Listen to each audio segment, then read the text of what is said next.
Welcome, welcome, welcome to the Sub Hub podcast. I'm EmKay Sullivan. And I'm Dani Moreno. And today we will be covering the World Mountain and Trail Running Championships, which happen June 7th through 10th in Innsbruck, Austria, as well as Dubai. It is a 4-day event, starting with the VK on the 7th, the short trail on the 8th, the long trail on the 9th, and the classic mountain race on the 10th. There are about 1,400 athletes competing in the World Championships this year from at least 60 nations. And we are very excited to get into this. But I think first, Dani wanted to cover some of my training and how it's going, since I will be on my way to Austria pretty soon here. Yeah, in the next 24 hours. Yeah. How are you, I guess now looking back, how are you feeling about the training going into it? I'm feeling really good. I think this is like the most work I've done so close together. My coach had me doing a lot of workouts. So I do like a workout on a Monday, Tuesday, 2 hours, workout on a Wednesday, Thursday, 2 hours, workout on a Friday. Like I was working out like every other day. And I've never done anything like that in training before. And so I'm feeling very strong. I've done a lot of volume as well as intensity. So nice. Do you have your USA kit and everything? I do have my USA kit. I had to return it to get a larger size. Just an FYI, they do not tell you, but those things run pretty small. Yes. So I put it on and immediately was like, well, I can't breathe. Gonna have to turn this one back in.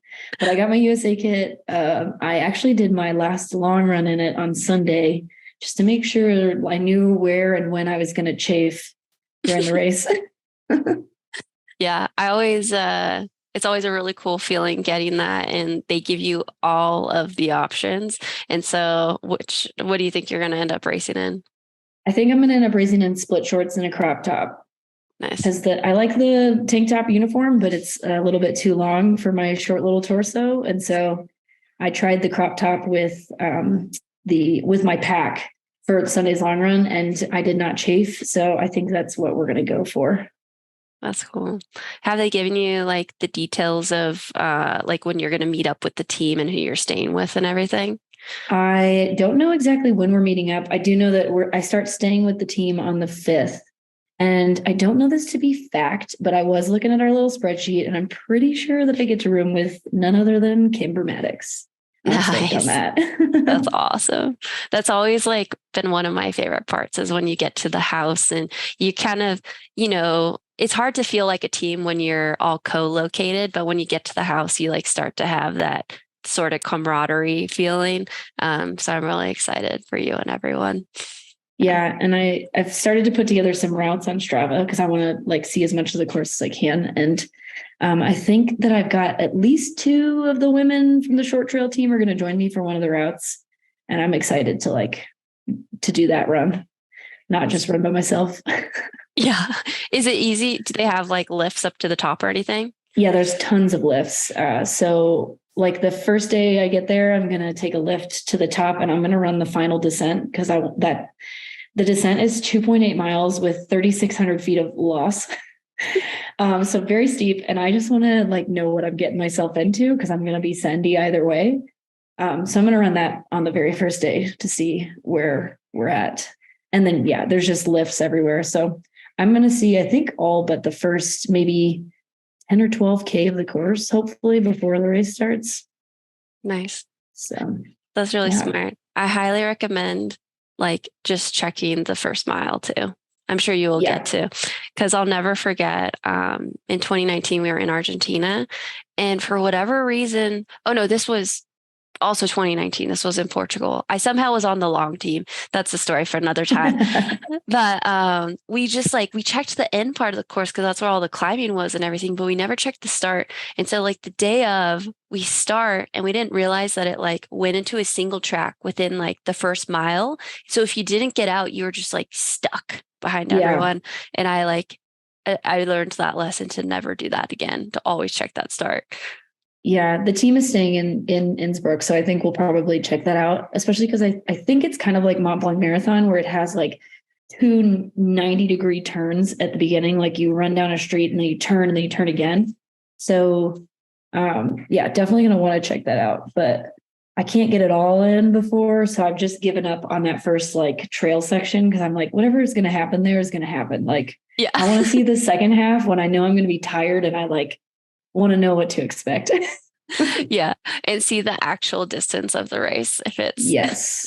Yeah. Because Strava and the World Championship website are telling me slightly different things. So always go with the longer, harder one. yes, exactly. I'm just expecting that it's going to have almost 12,000 feet instead of 10.5 or whatever the website says.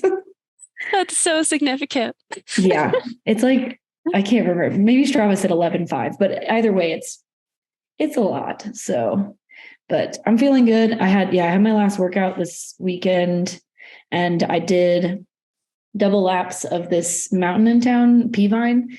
And the second lap, I was only 2 minutes off of my CR on Peavine. And my course record that I ran on Peavine, I'm pretty sure I like almost blacked out. I ran that so hard. And so to only be 2 minutes behind it, I was like, okay, I'm very fit. This is the second lap of the day and I'm feeling good. So that's always such a good confidence booster, especially when you're like doing that within a bed of really like a lot of volume and everything. Yeah, I ran 90 miles total last week with like almost 20,000 feet of gain. And that was at the end. So feeling good. Nice. I'm so excited for you. All right. Last question before we get to diving into all these previews. What are you most excited about? The views. I've been seeing everybody's like, there's a couple people that are already there and they've been sending videos in the group chat and the trail is like pretty exposed in a lot of spots, like kind of like sheer cliff faces, but it's also like absolutely beautiful. So I'm going to have to find that balance between not dying and also taking in the views. I love that. Yeah, I've seen a couple of those videos too, and I'm frothing at the mouth. I'm just like, oh, it's going to be amazing. Looks so good. All right. Shall we get started with the VK? Yes. So the vertical race is 7.1 kilometers with 3,340 feet of gain. So it's not quite a true VK because 7.1 kilometers is over 4 miles and usually a VK is 5K or less, but still steep. Still not something I want to do.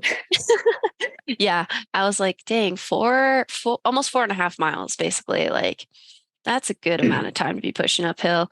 Some other stats is that it's 81% trail, 99% gravel. So that's kind of like crushed up rock. In Europe, this is very common on a lot of their bike paths. So that's usually how they'll say like gravel. And then the last 10% is tarmac, which is like actual road.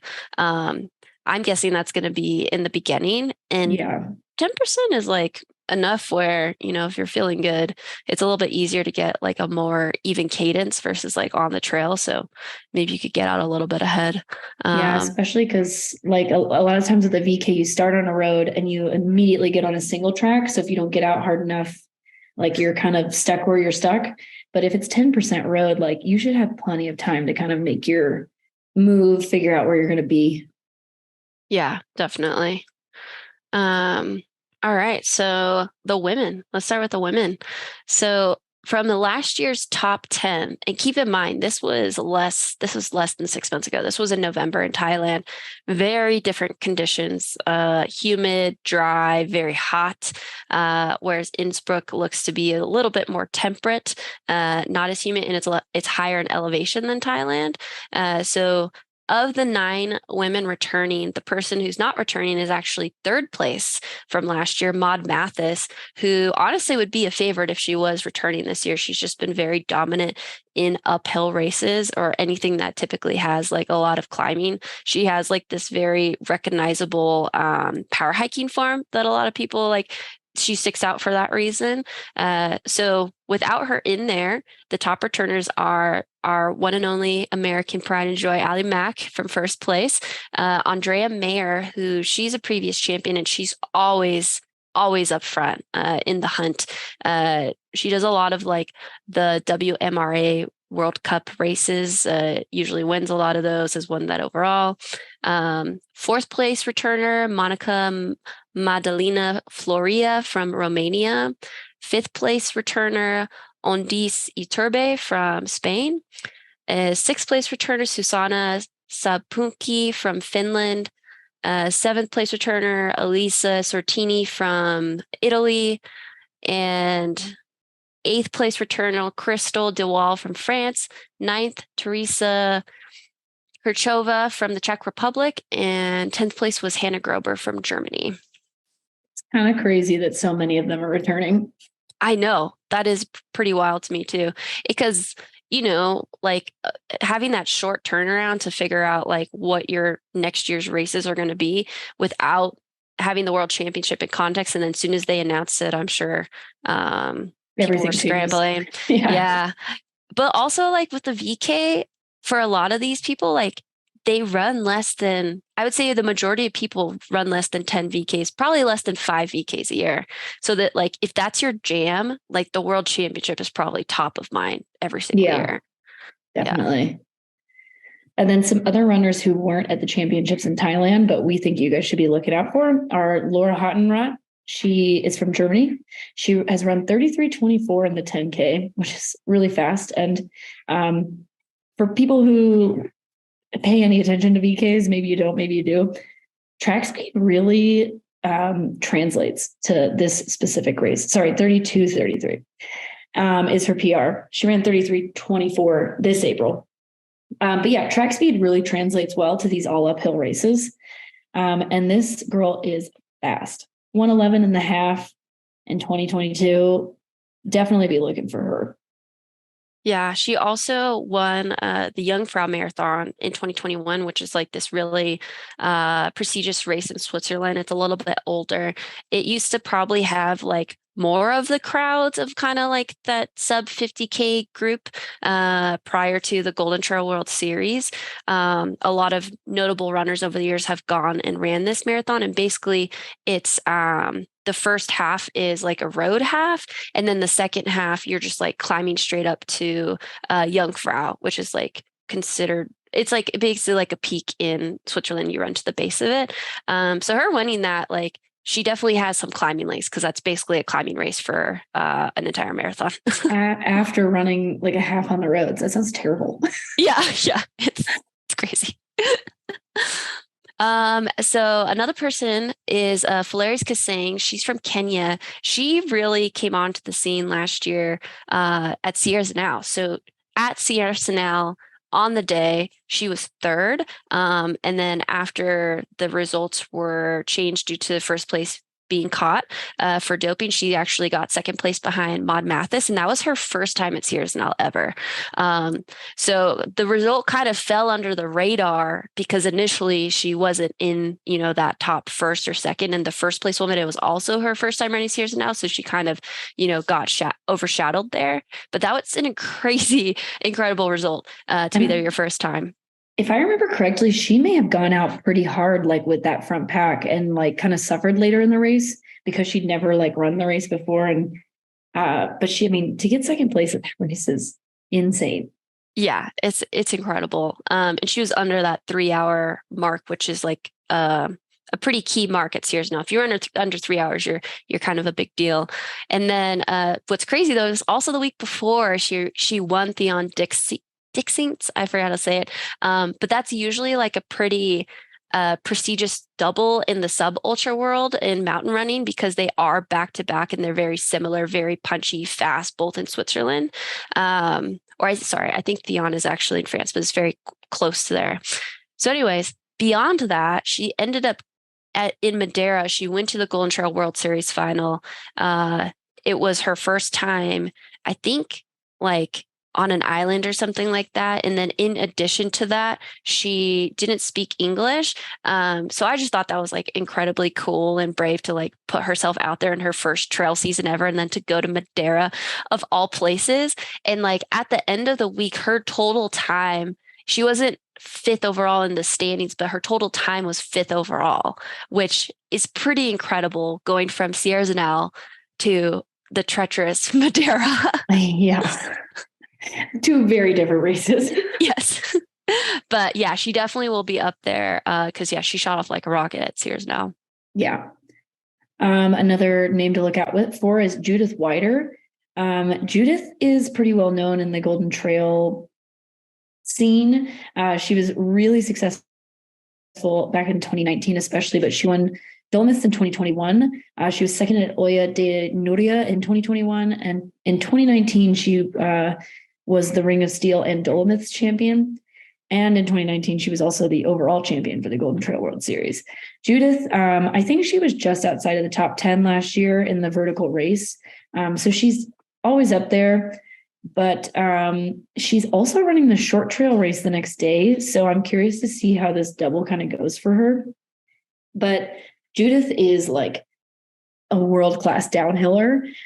She's also very good at uphill too, obviously, but I'm like a little bummed that she moved to the short trail because I think that the classic is such a good race for her because of her downhill legs, but she'll do. There's lots of downhill in the class or in the short trail too. But yeah, so if we have 2019 Judith Wider on her hands, I think she has a chance to be in the top 5. I don't know. Danny was telling me that like she had this weird thing with her where she was going blind in one of her eyes and it was making her balance off, right? Yeah, it's there's like a whole episode of it in one of like the Chasing Dreams Golden Trail World Series. I think it's like called Moms, something like that. But yeah, it's kind of been messing with her for basically since like end of 2021 as was when it started happening, but she's back to racing. She's been doing a lot of cross country races. My guess is like if she was all in on the VK, for sure, top 5, top 10. But now she's going to come back the next day. But if she's coming back, she might just be using it as like a rust buster, and they had a spot to fill. But regardless, a good name to call out. Another woman is Risper Chebet. This one, I'm really excited for her. She represents Uganda. She was the junior champion in 2017 and 2018 for the Mountain Classic. So she can do up and up down because prior to the VKs being included in this world championship all in one week sort of thing, they used to do it where the Mountain Classic would switch off every year, where there was 1 year it was up, 1 year it was up down. Now it looks like going forward it's always going to be the VK is the up, and then they're always going to have the up down for the Mountain Classic. But she is wicked fast. She has a 109 PR in the half and a 223 in the marathon. That's sick. So, and she's still pretty young too. I need to double check myself, but she's like in her young 20s. So she is definitely someone to look out for in this VK. Yeah. We've got 3 Ugandans on this to look for list. So the next one is also Ugandan, Annette Chelingat. She was second in the up-down championships just last November in Thailand, and second in the Ugandan selection race. So she's got the experience. Obviously, she's got the uphill legs if she was second in the up-down last year. So it'll be fun to see Uganda kind of duke it out. Yeah. And the last one is Joy Cheptoyek, and she won Uganda selection race. Another thing is that Uganda was absent from the VK last year because their bus actually didn't get to the start in time. And so that's why like you see them absent. There's none of them in the top 10 in the results last year for that reason. And then they came back so hard in the up down. So I am curious to see like them do both races and like how their bodies, I'm sure they're going to be fine. But like last year they only did the one race. Yeah. Because their bus didn't make it. Yeah, because the nice thing about this year, I think it's a little different from last year, is they have 2 days in between the vertical and the up down. And the vertical shouldn't take that much out of your legs. Just obviously it takes it out of your energy system. So yeah, that'll be curious. Yeah. And then last but not least on our who to watch for the women's VK is Grayson Murphy. She was the US champion in the VK and up down this year. She ran 110 in the half pretty much by herself. She had some pacers, but like she wasn't racing. She was out there basically like time trialing. I think she won the race overall actually. And she was also the world champion in 2019 in Patagonia in the classic race. And was it up down that year or was it just up? Yes, it was one loop of an up down. Okay. Whereas this year it's two loops. Yeah. So the VK wasn't an event at the World Championships that year, or else she probably would have done that too. Yeah. And we saw Grayson win the up down. Well, she won the VK in like a smashing, well, it was like 7 minutes or something. It was maybe not 7 minutes. It was a lot. But she crushed the VK, but she also came back and beat world champion Allie Mack the next day by quite a bit in the up down race. So she is definitely fit right now. She's on. I'm very excited to see how this goes for her. Yeah, me too. And this is like, there's, to me, like the VK, whether it was all tarmac or all trail, it's kind of just like whoever's got the craziest aerobic system and like beastliness, you're going up no matter what. Have to deal with the technicality, really. Exactly. Yeah. Which, like, you know, some of these women I might not put on this list if there was a technicality aspect to it. Do you want to call maybe your podium? Ooh, okay. So you don't have to know what to. My podium right now is actually Grayson, Allie Mack, and then Andrea. That's good. Yep. What's yours? I am struggling because I have my biases. Yeah. I think it is Grayson's race to lose. Yes. But I don't think she's going to go unchallenged. Like, I think she's going to have to race for it for sure. Me too. Whereas like, I feel like typically we haven't really seen her get super challenged yet. And that's like, and she's a racer though. Like I've seen her race plenty of times in like track and stuff like that. She'll fight for it. But I definitely think she's going to have to fight for this one because they start on the road. And so someone like Risper can keep up with her on the road. Like it's not something crazy for her to go out with Grayson, and same with Allie Mack and Andrea. So I'm going to throw Grayson and Risper, and Andrea and Allie are going back and forth with me. It depends on like how this last month went for Allie. And if she's that November Allie or if she's still like, you know, getting in shape for other things later this summer. Yeah. I think that's a solid. And honestly, going back to the road portion, like Laura Hottentrott from Germany also could get out hard, you know, so.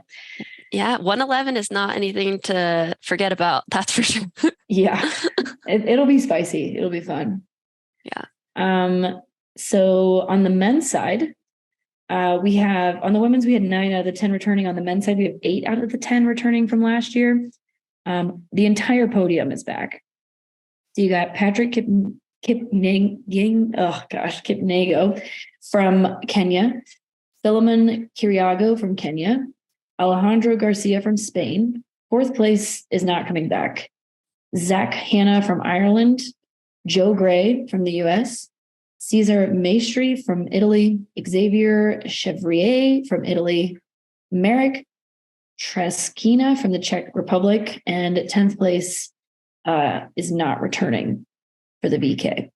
So again, like it could be anybody's race for sure, but just having the top 10 be that stacked and coming back is like, it's kind of crazy. Yeah. I accidentally messed up on that. So Alex is coming back. Oh, okay. That's good to know because Alex was actually at the US Championships. Oh, sorry. He was at the US Championships and he actually won the whole race overall. So yeah, I had to double check my work right now because I was like, why would he have done that if not to race the VK? So yeah, actually 9 out of the top 10 from last year. That's incredible.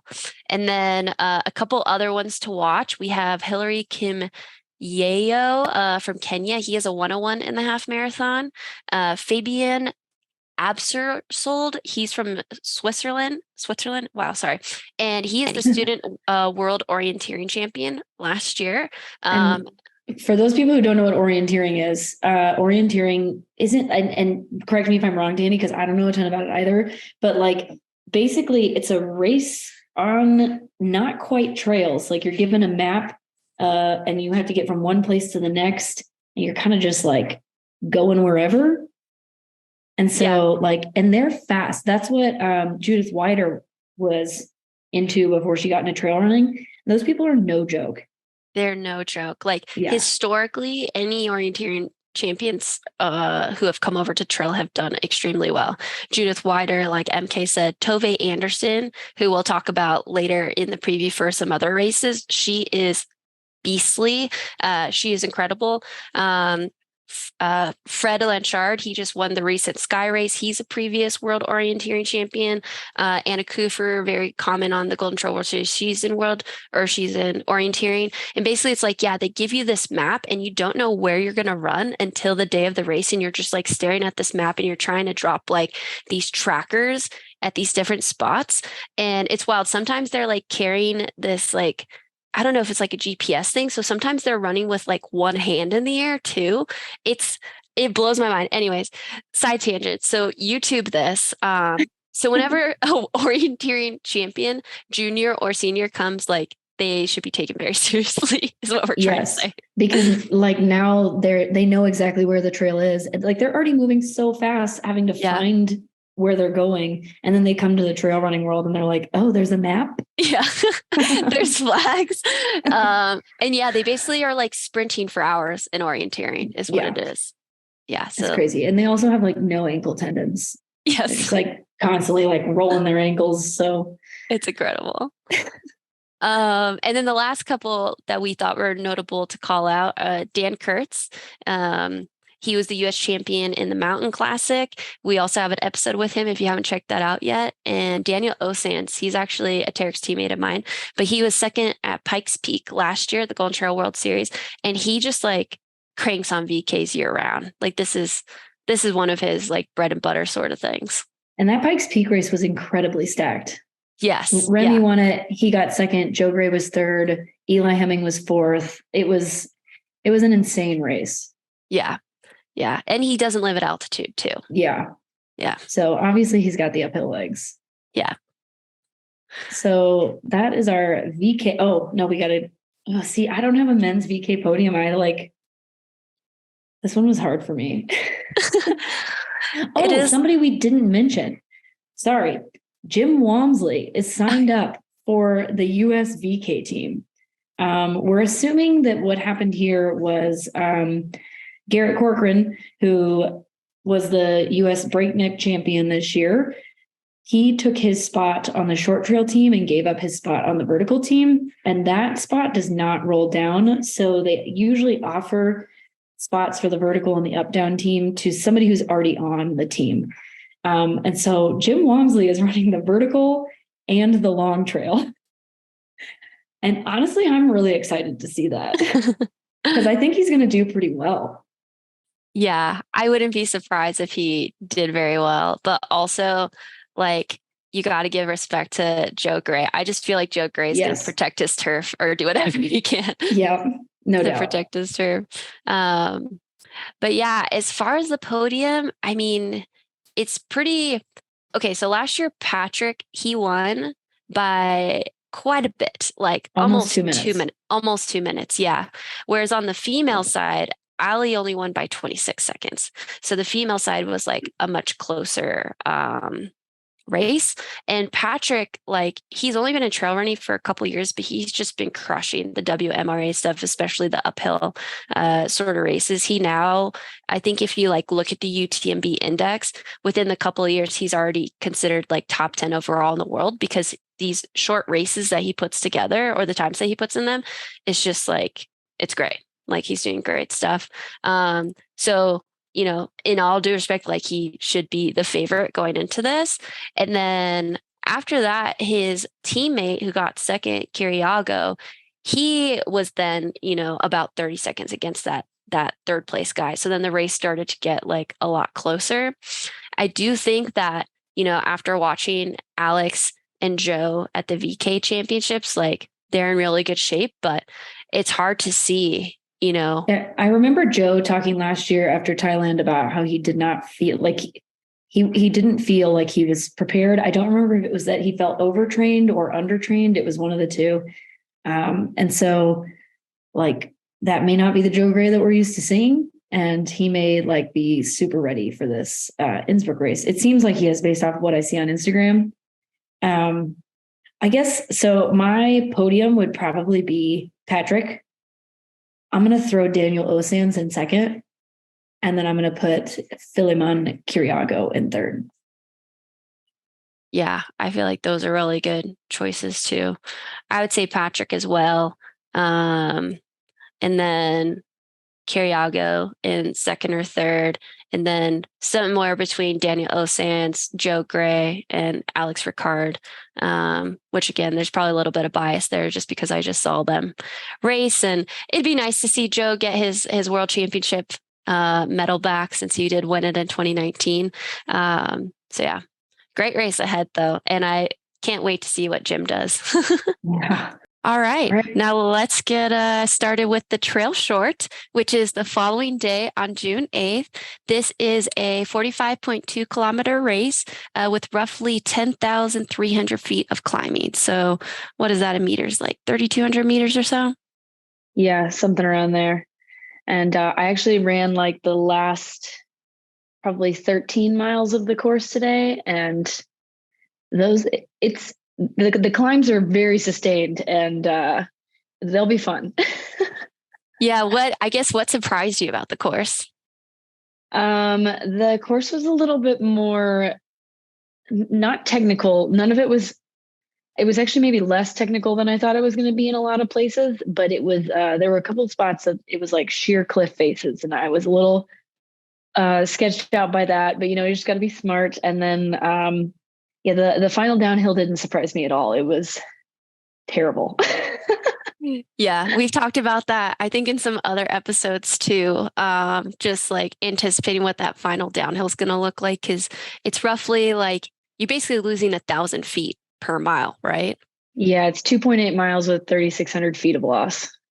So more than 1,000 feet per mile. That's awesome. And like, is it a loop course? I forget. No, it's point to point. It's point to point. Yeah. So you start in Innsbruck and you end down in Dubai, or up, nice. I guess up in Dubai, because you gain elevation. You gain more than you lose. So. Yeah, no, definitely.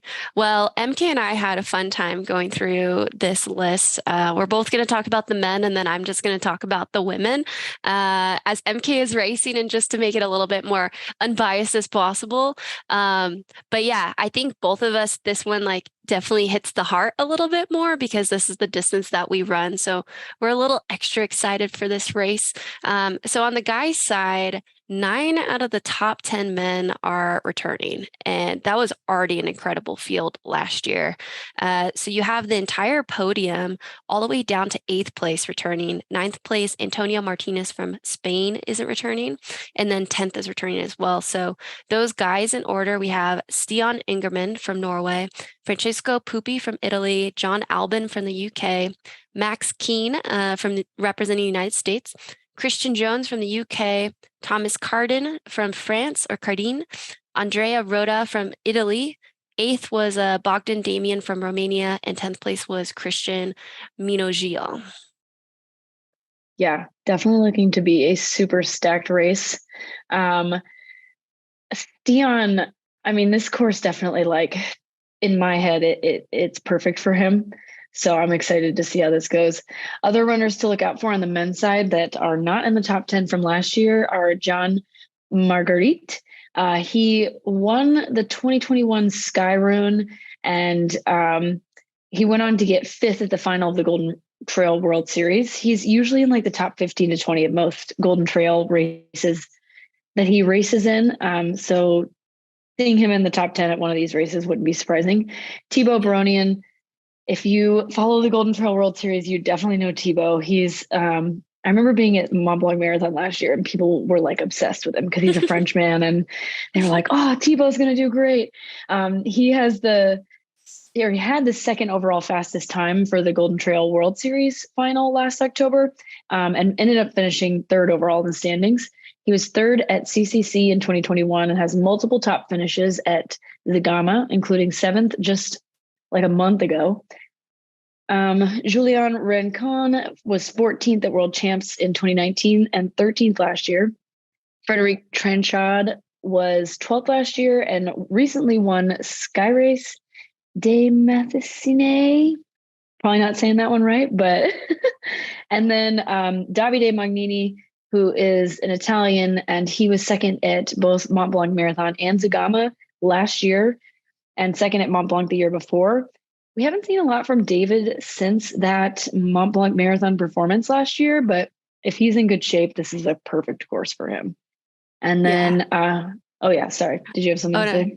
Yeah, I was just going to say, I think at Norway, he was like top 5, but he ended up not doing the final in Madeira or in Thailand because he was transitioning to ski season, because he also races for the Italian national team, I believe in skimo. So kind of like that uphill, downhill skiing. And he's also part of like, I think it's like the Italian army team. And so they're like a bit more strict about him participating in those ski. It's something like that. So that's why sometimes like he'll be in the summer seasons, like coming out really hard, and he doesn't always do the final, like for Golden Trail World Series. So that's kind of why he like usually bounces and you're like, what the heck? This guy probably could have gotten top 3 and he always disappears. But yeah. And Thailand was after Golden Trail, so he definitely couldn't do that. Exactly. Yeah.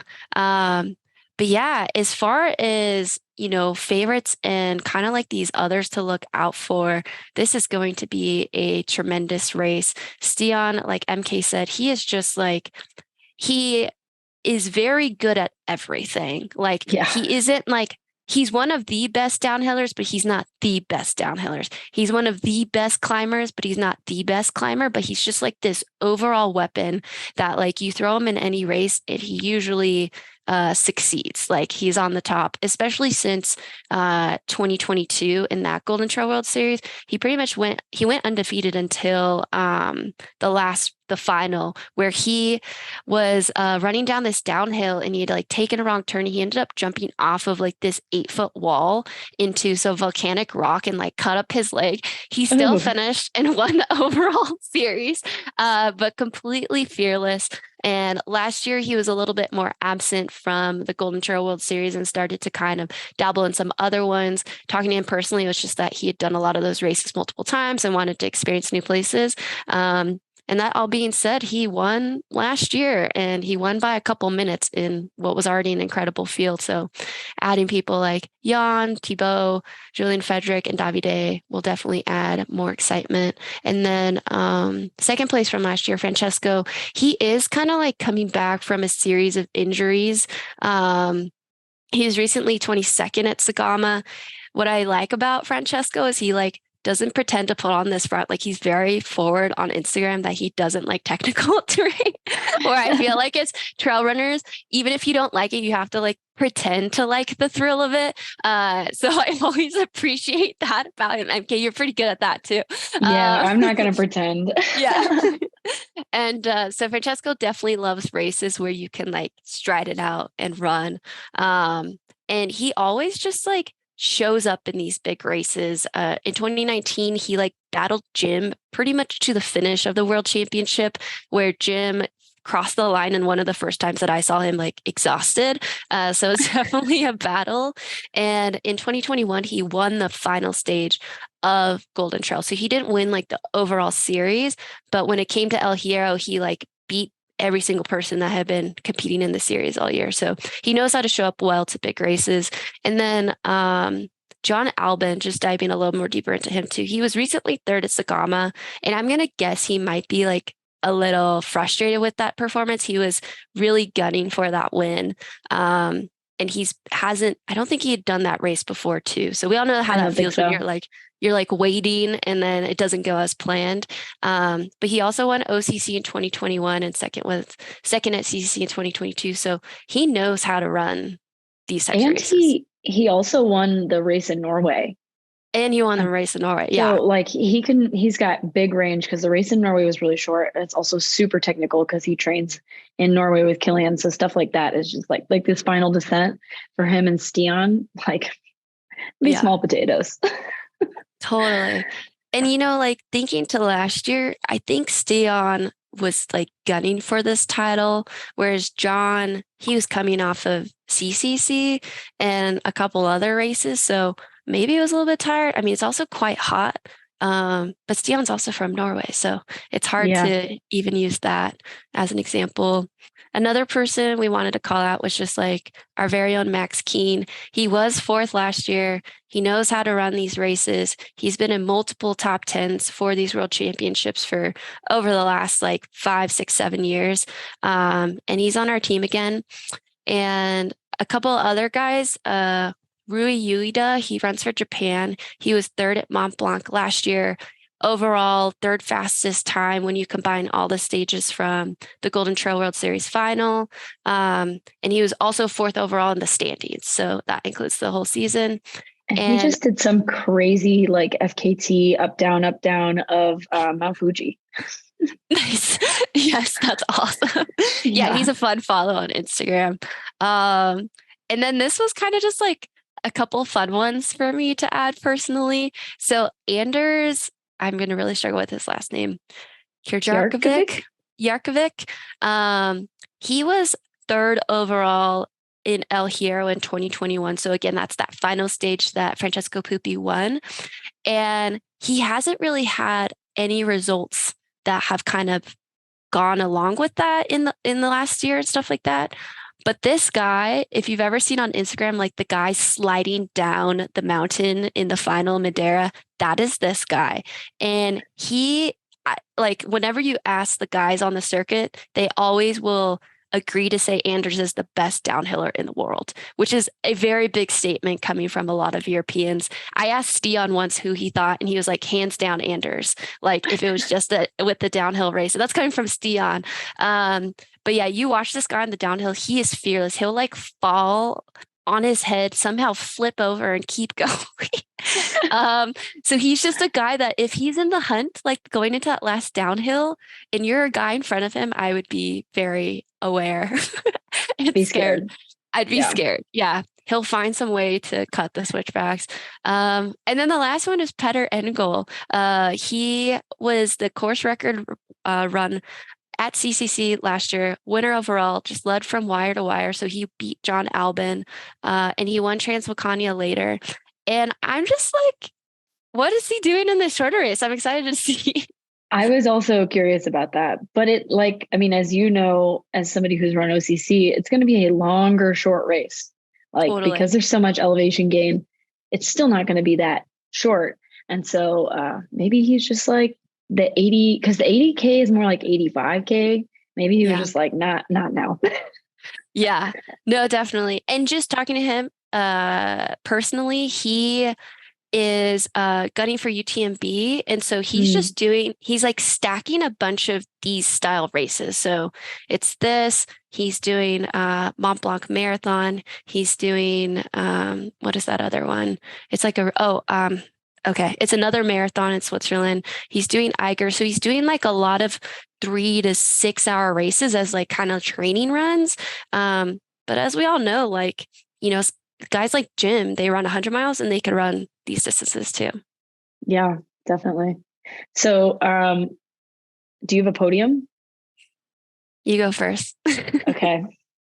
So my men's podium is Stian, John Albin, and Petter Engdahl, but I think that Rui Ueda is also in the hunt for that top 3 spot.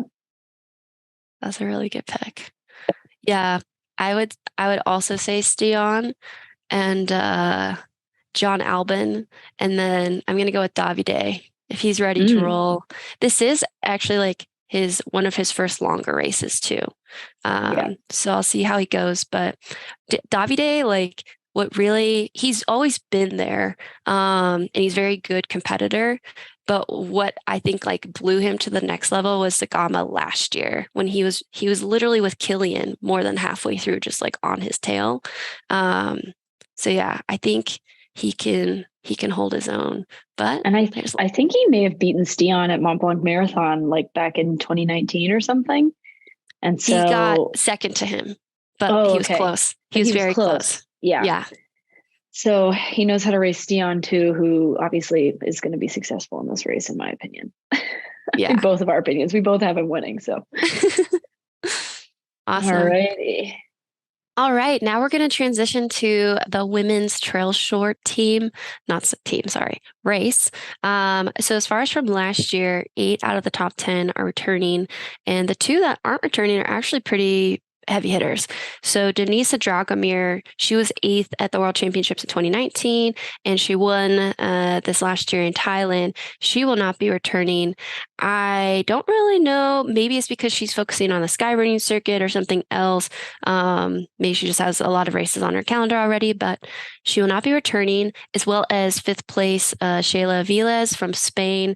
She's always been in this top 10, at least like the last 3 World Champion cycles. But she unfortunately got injured or had kind of a nagging injury and recently had surgery, so she will not be returning for Team Spain. However, 2nd place, Barbora Makruva from the Czech Republic. She is returning. 3rd place, Amelia Branglefot from Sweden. She recently got 2nd place at the Transvolcania Marathon Distance. 4th place, Nuria Gil. She was 2nd place in OCC last year behind Shayla. Just a Spanish powerhouse. She has won Gran Canaria this year, always in the top 10 for the Golden Trail World Series races. And she also recently was running Zagama and unfortunately did not finish. So hoping she's coming to this race healthy and ready to go. If so, she's definitely a big threat. 6th place, Fabiola Conti from Italy. She's also returning. Big on the skyrunning circuit last year. She's also dabbled in some Golden Trail World Series races here and there and has gotten top 10. Most notably, I believe, Zagama last year, which was really historic with the top 3 women all going under the course record. She was, I believe, 5th place and got past in the last downhill. 7th is our very own Kimber Maddox. She was 4th at OCC last year, multi-US champ, rim to rim, FKT holder, and she got 7th here. She had an incredible year last year. No doubt that she'll come in with the same kind of fire. 8th is Eleanor Davis. She also got She also has numerous top 10s in international races. I believe she was 3rd at the European. Yes, she was 3rd at the European Championships last year, which, as we all know, those championships are very competitive. She has like a 2:30 and change marathon time as well. She has done a couple of races this year. Unfortunately, one she got heat stroke, and so I think she took a little bit of a break on that. But over the winter, she set the female Bob Graham FKT record, which is a really well-known FKT in the UK. And then 9th is Sharon Taylor, also from the UK. And 10th is Julia Font, another strong Spanish runner. So even though 2 of the top 10 aren't returning, this is still an incredible returning field. And this is just the top 10. It goes even deeper, like the top 20. A majority of the field is returning. So I'm excited to see those runners go at it again, especially because the race was overall pretty close last year, considering that it was the marathon distance. I mean, just looking at it, 6th through 10th were only separated by 5 minutes. That's crazy. So they will definitely all be very close. Oh, and you had 4th in there, and it's actually 6 minutes. So a very, very close race last year. Some other runners to look out for. This list is kind of crazy, so bear with me. But if you're doing Freetrail Fantasy, you're welcome. I did the work for you. Okay, so we'll start with Anastina Ericola. She recently got second at the Istria 65K. She was ninth overall in the Golden Trail final race at El Hierro, not the overall standings in 2021. But then she backed that up and she flew to the Azores the week after, and she was second overall for the National Series final, which that year was a 3-day stage race. So she definitely has that aerobic energy. Diona Gorla, she has actually ran this race twice as kind of, it might be slightly confusing, but there's like a festival week and there's a world championship week. And obviously, historically, there hasn't been a world championship week, but she has ran the festival version of this race. Say that 3 times fast. And she has won both times. So personally, I find that when you have course knowledge, it's a huge advantage. And no doubt that she has a lot of course knowledge and she lives in the area. So definitely someone to keep your eyes out for. We also have Lauren Hottentrott. As mentioned in the VK preview, she has won the Jungfrau Marathon, and she's also in the VK, which there are a couple runners doing that double. So that will be definitely interesting. Maybe something to just kind of like warm up the legs before the big day. We have Daniela Omis, recent winner of Zagama. That is definitely her best performance out of her results in recent years, but that is one heck of a performance. So we definitely should keep our eyes on her. She is obviously fit. We have Karina Krisklo. She's from Mexico. She was third at the Dolomites race in 2021 as far as the Golden Trail World Series. She was dealing with some injuries kind of after that, but if she's in really good shape, I would definitely consider her for a top 10, especially hearing about this course from EmKay and other people who have been out there. There's a lot of very technical parts, and Karina just eats people up on technical descents, similar to Elise Poncet, who we will mention in the Classic Mountain. She is just, top 5 female downhill runners in the world. So if you give her enough runway to catch people, she will catch people for sure. Also, she lives at altitude in Mexico, and so this race being at altitude, I don't think will affect her much. We then have Eliane de Verkesal. She won Zagama in 2019. It kind of came out of nowhere, similar to Daniela this year.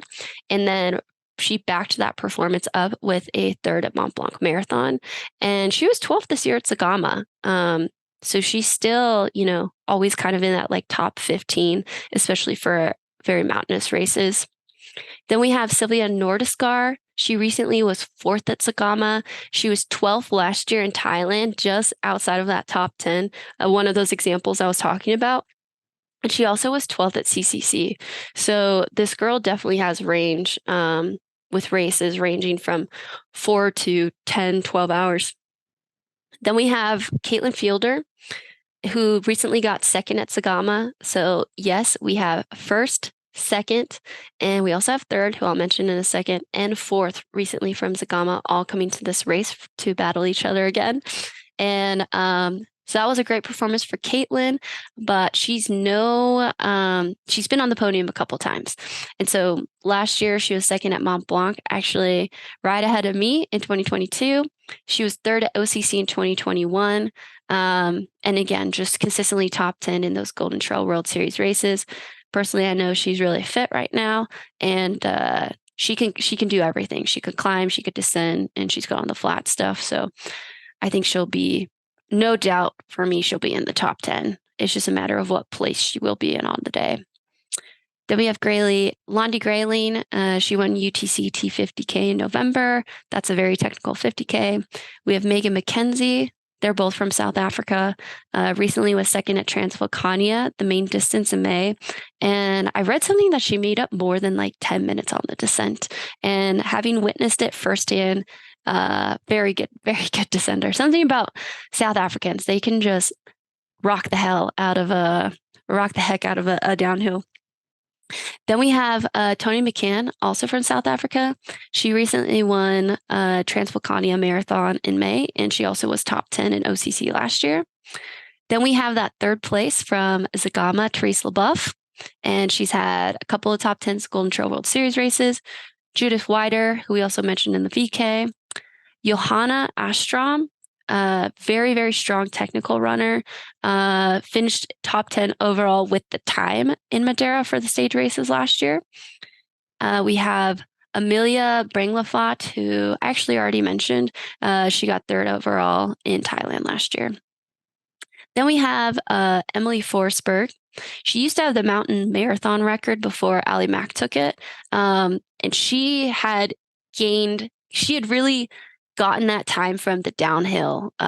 If you ever have a chance, look on YouTube at her race from Mount Marathon of her rocking that downhill. So whereas Ali Mack got a tremendous amount of time on the uphill, Emily got it on the downhill. She also was third at Strandfjord Golden Trail World Series race last year. And honestly, before these last couple of years, she's been focused on growing her family with the one and only Kilian Jornet. She was always on the podium of these really big races. So definitely, if she's feeling fit and ready, another very strong top 10 contender.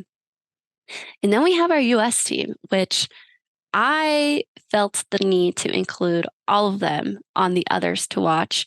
Obviously, we already know Kimber because she was in this race in Thailand and she was 7th. So already proving she's a top 10 strong contender. But I wanted to add Brittany Charbonneau. She recently won the Breakneck Marathon. She's won a lot of Colorado races, has done well at Moab earlier on in the year.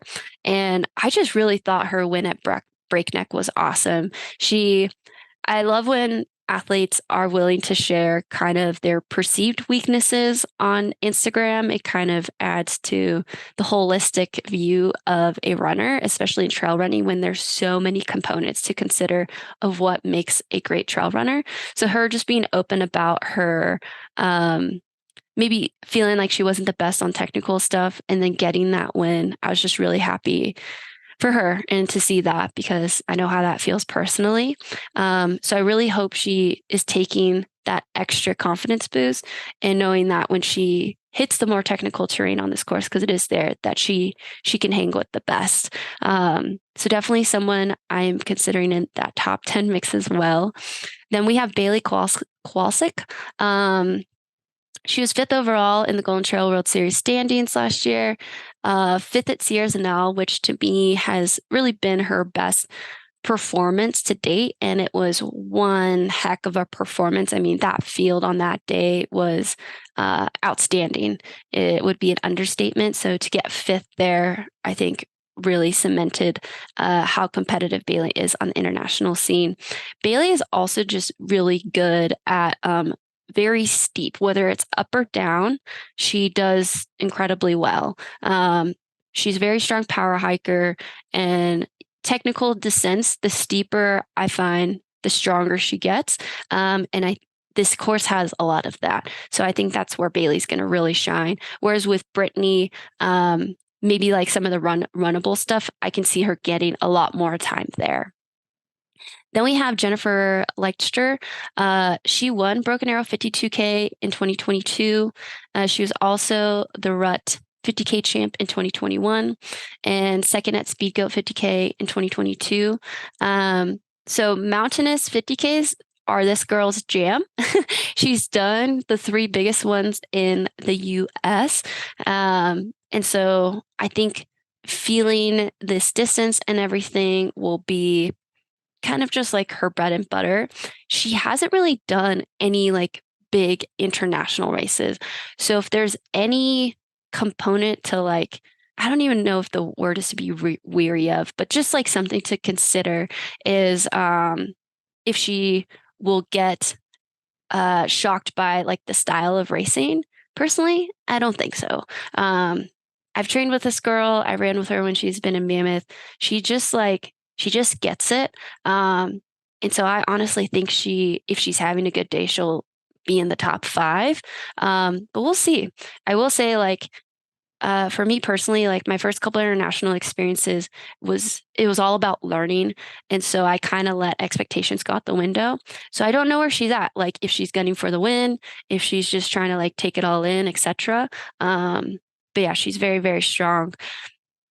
Then we have Claire Rhodes. She was like the bridesmaid, but never the bride, pretty much at all the qualifiers, just outside of the qualifying spot. So I'm really happy she ended up getting a resume spot because obviously she can hang with her team. And this is an incredibly strong trail short team on the women's side for Team USA.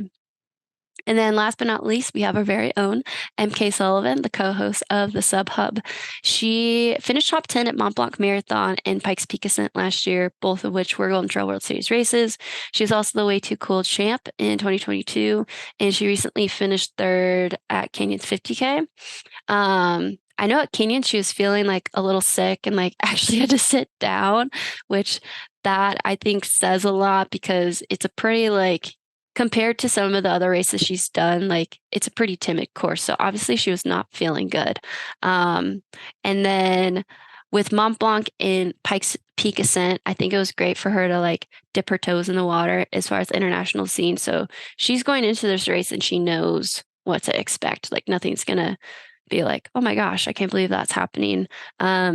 She has had a very, very good training block, but also our entire team has had really good training blocks just looking at their Stravas.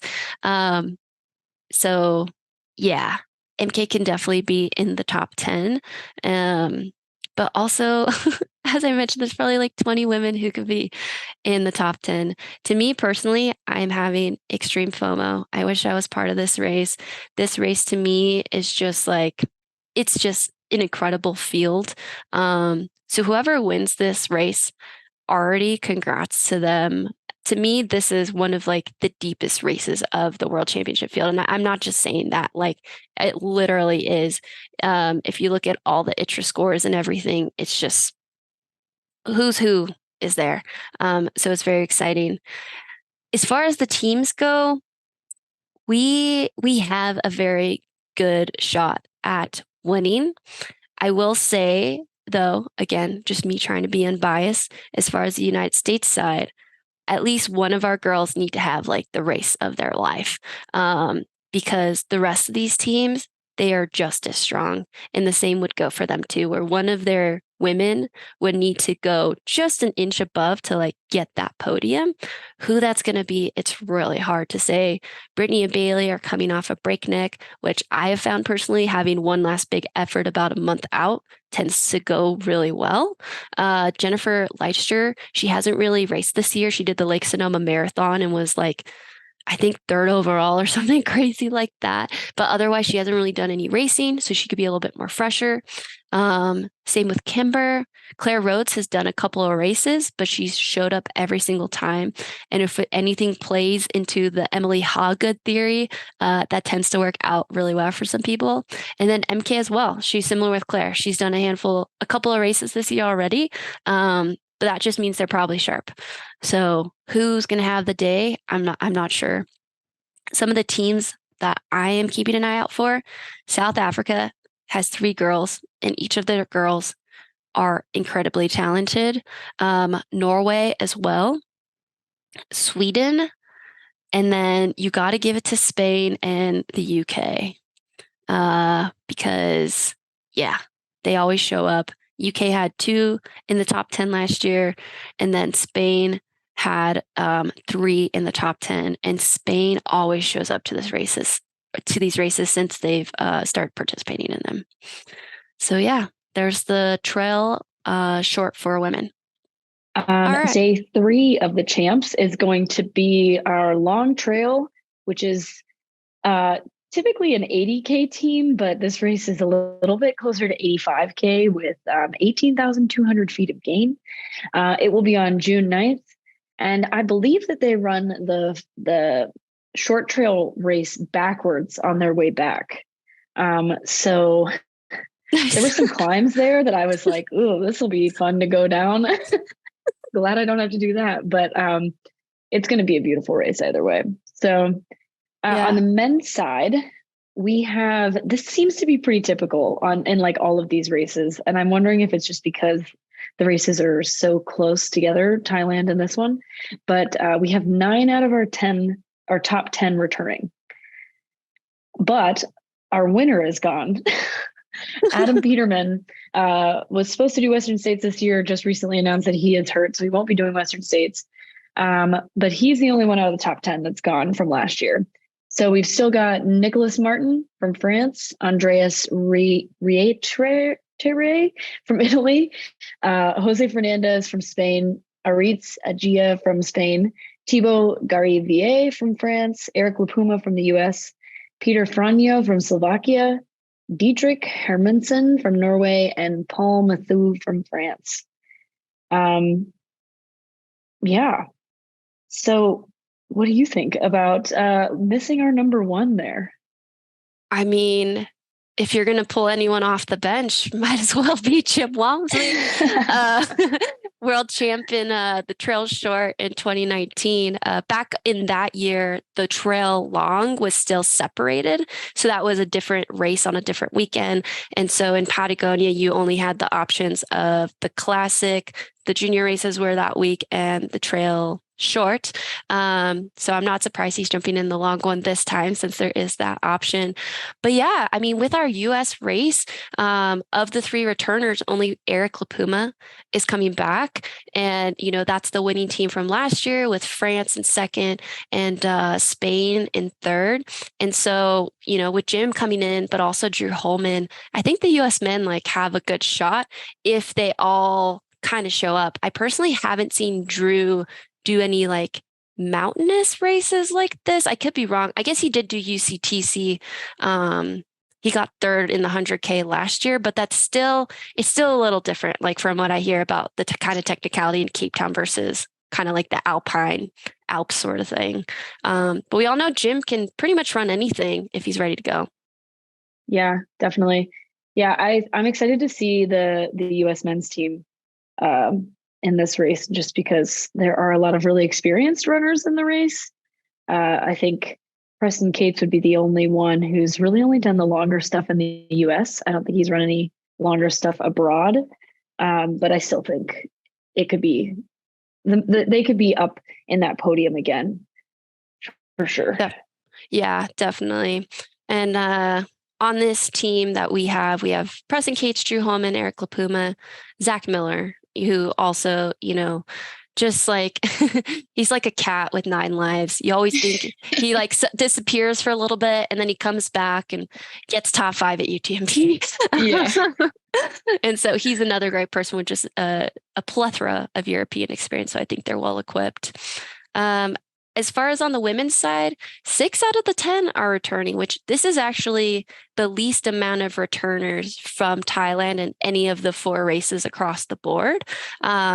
So, I mean, if there's any race where that kind of makes sense, it's the longer ones. Like you're probably going to do less efforts of longer races, and depending on what your summer looks like and the introduction of the UTMB rules, that if you're trying to get into CCC, you already have another 100K somewhere else.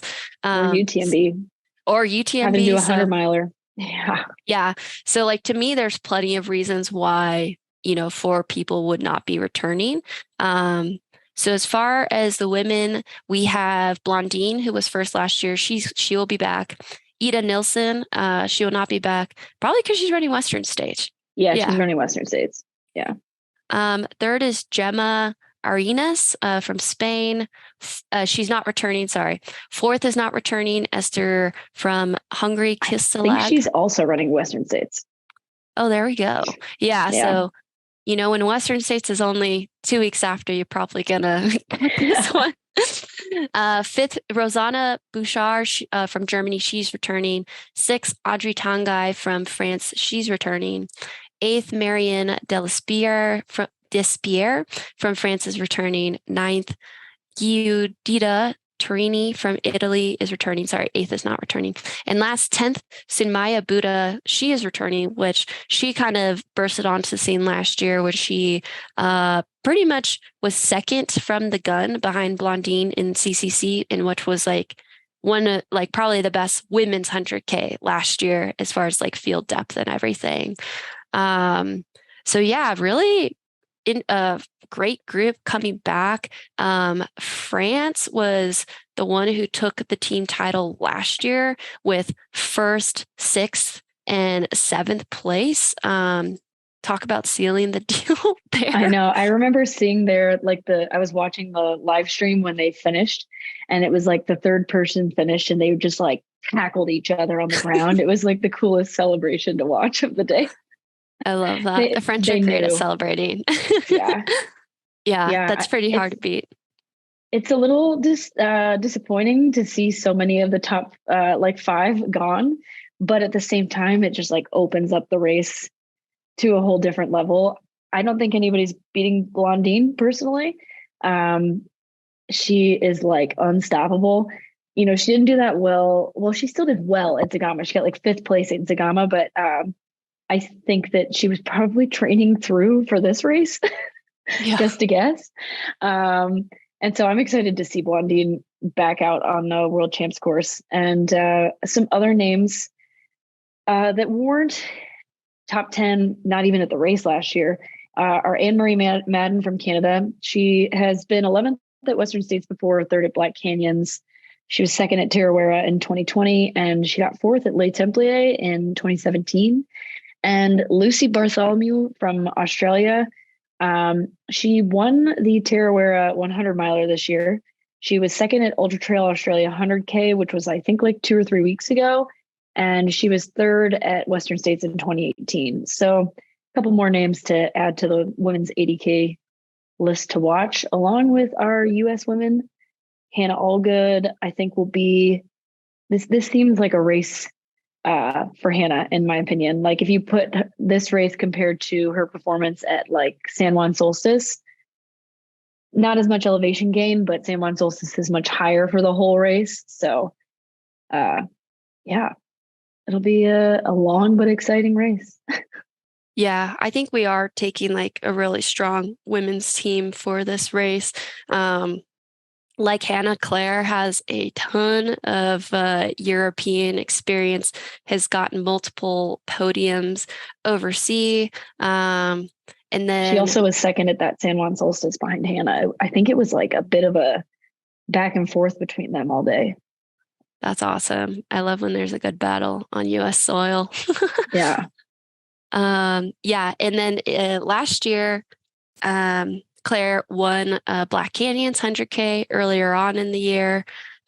She's won Western States. She won that in 2019.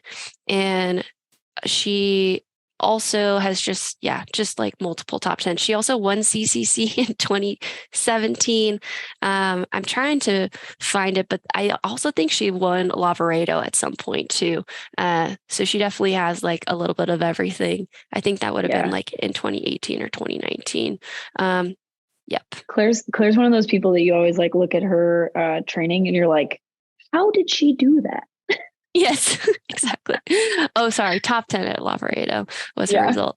So she's there, which will be awesome. And then lastly, Emily Schmitz, just another great U.S. addition. She actually ended up taking Erin's spot. Erin had won Lake Sonoma and then unfortunately got injured. So that's why she won't be joining the team in Austria.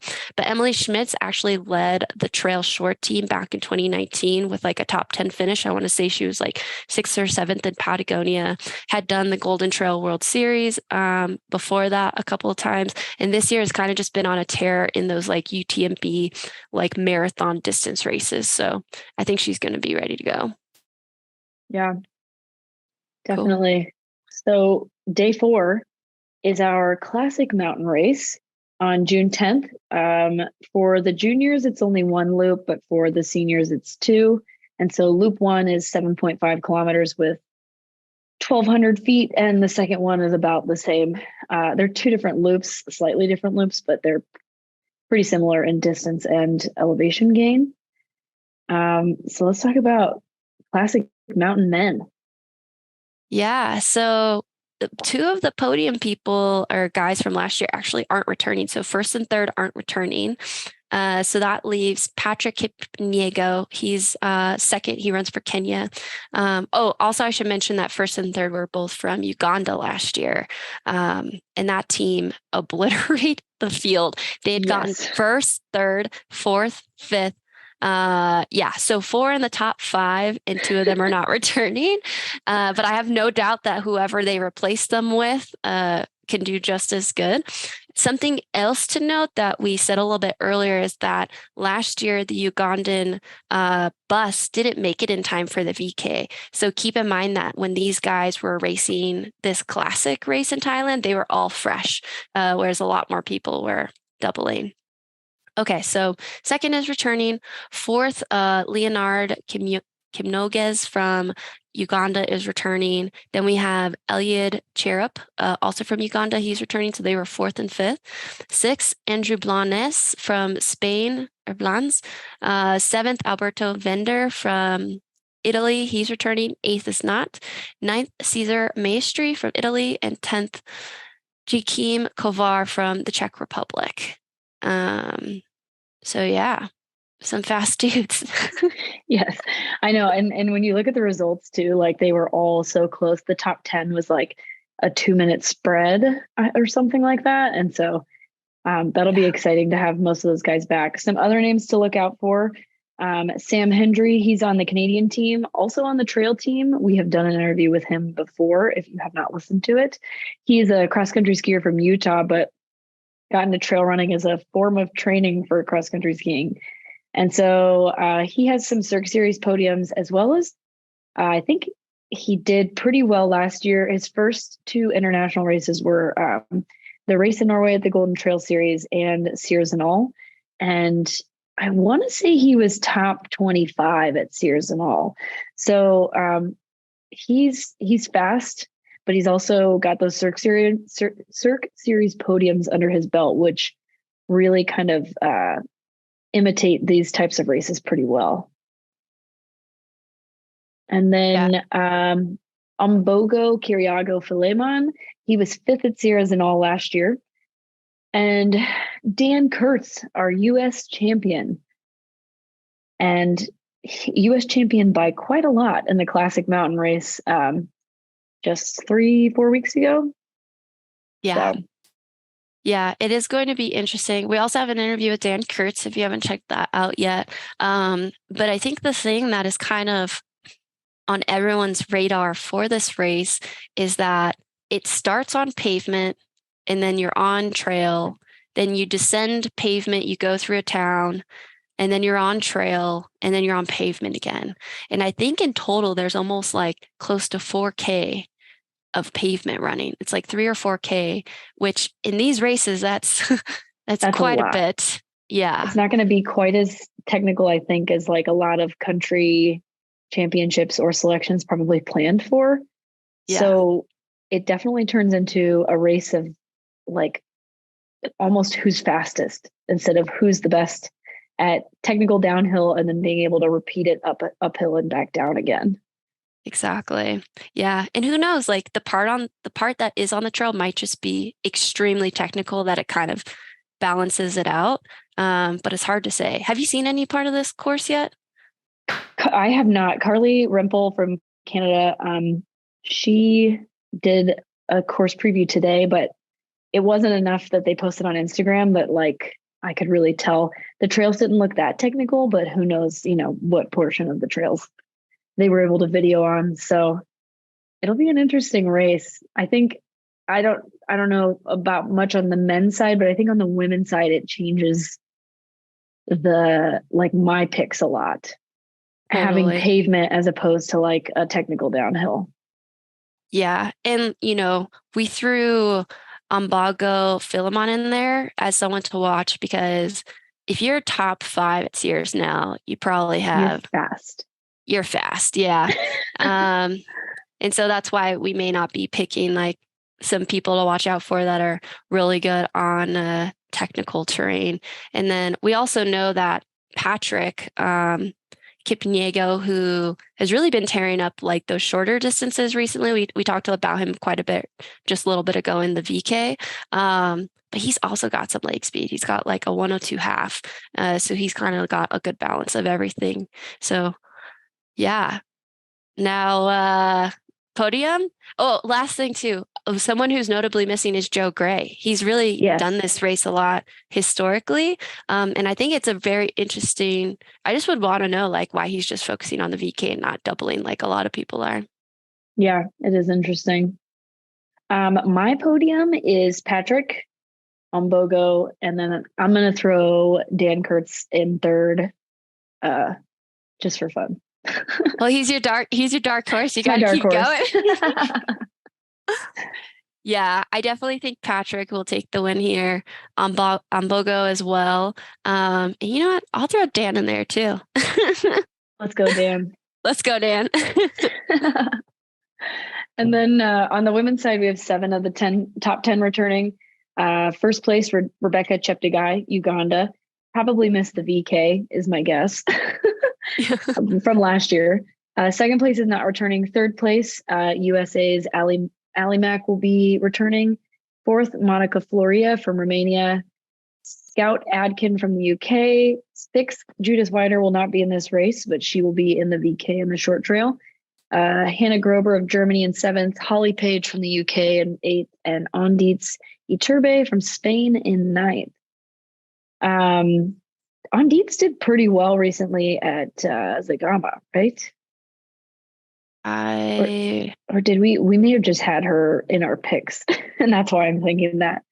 But yeah, having Rebecca Cheptegei back, I think definitely leaves this as a pretty fast race still. Somebody who was not at the champs last year, who was supposed to be and will be this year, is Grayson Murphy though. And I think that really mixes up the field a lot, especially because a lot of it is on roads. Because anybody follows Grayson Murphy, you know that she has run like under 920 in a steeple, 109 and a half.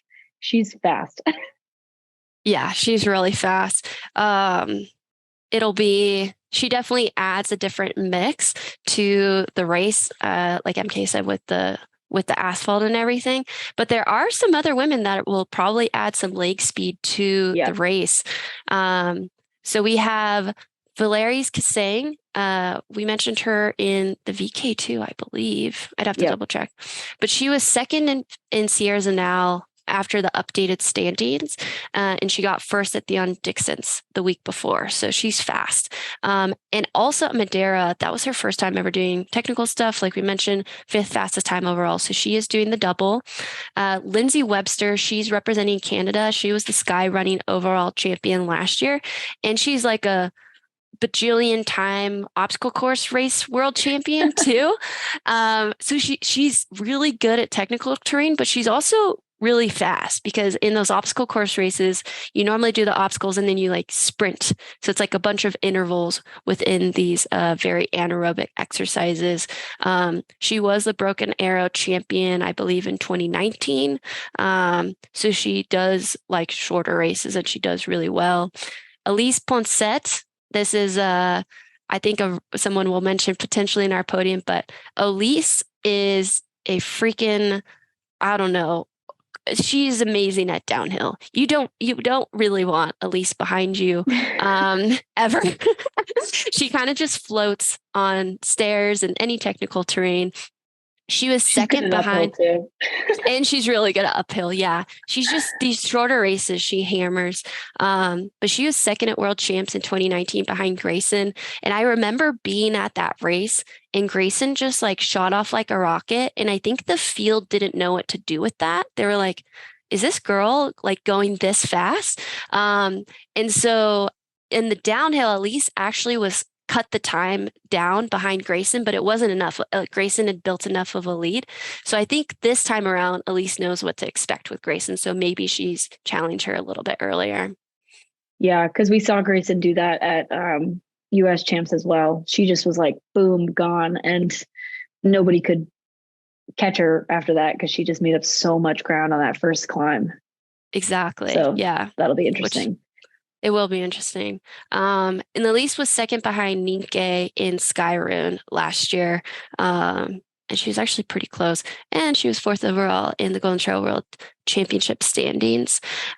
We also have Tove Alexanderson. Tove is, I keep saying this about every woman, but just watch the Golden Trail World Series final 2020 and watch the first stage. This woman is absolutely fearless. any sport she does, she's like world class at it. So she's done regular orienteering and she became the world champion. Then she did ski orienteering and then she became another like multi-international champion. And then she started trail running and she's won every single race except that final. And she's done big races like Ring of Steel, Vial Marathon, Limone Extreme. And she, similar to Grayson, from the gun, she just goes because she's so used to like sprinting all the time with orienteering. Yeah, I was looking at her Wikipedia page and the amount of like world championship gold medals that she has is insane. There's like 20 or 30 of them. Yes. And I think she's like 29 or something like that. But yeah, she's very good. I think the hard part will be the pavement for her though. So seeing how she does with that, we'll see, because she typically thrives in like the harshest, most difficult kind of terrain. Yeah. And then Grayson Murphy. Okay. Are you going to call your podium? I do want to say one last thing for me. It's really hard. Last thing. So Rebecca, the winner from last year, if this helps anyone, her PR in the marathon is 2:22:47. So she's okay.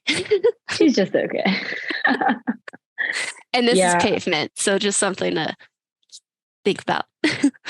Yeah, I had a different podium and then I remembered that this was pavement, or a lot of it was pavement, and I changed it around quite a lot.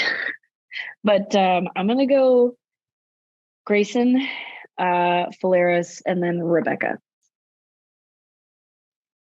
I think that's solid.